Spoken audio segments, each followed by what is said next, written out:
If you take environmental to be a holistic term, then all noise, spatial, privacy, ecological, embodied and operational energy contexts must be considered thoroughly in assessing any particular site for a vertiport, or in considering the submission of any town planning application. The first step in the design of any vertiport is understanding the need case and the network that stems from that, but then identifying sites that are potentially suitable on the basis of both their opportunity value, but also their holistic environmental impacts.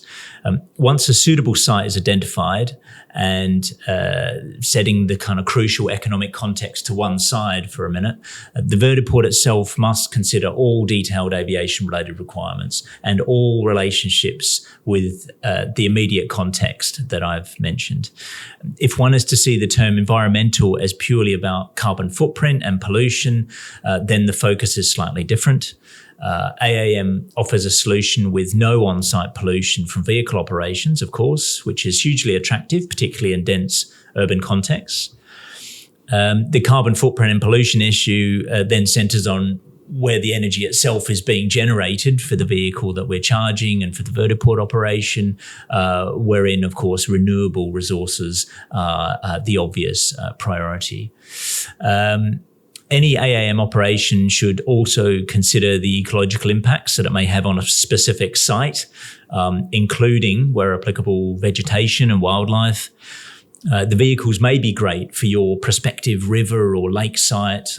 However, piling that natural or artificial water body could disturb their tidal actions, or, where relevant, the thermocline and its associated levels of salinity, and that then supports particular marine ecology. All these things have impacts. The airfield for a vertiport may also require facilities for the drainage and on-site capture of de-icing agents, for instance, or of fire extinguishing agents that could harm local environments. We've had experience with all of this in our extensive project work at a conventional London airport that's both based on a significant water body and situated beside the Thames, not to mention also in our Skybus urban proposal that was based in London Bridge here in London.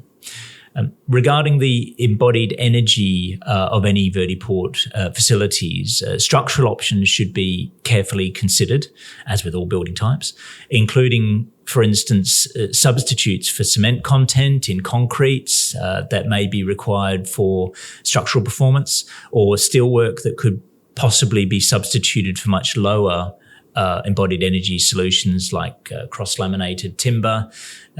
All these aspects of the puzzle of facility development need to be carefully considered.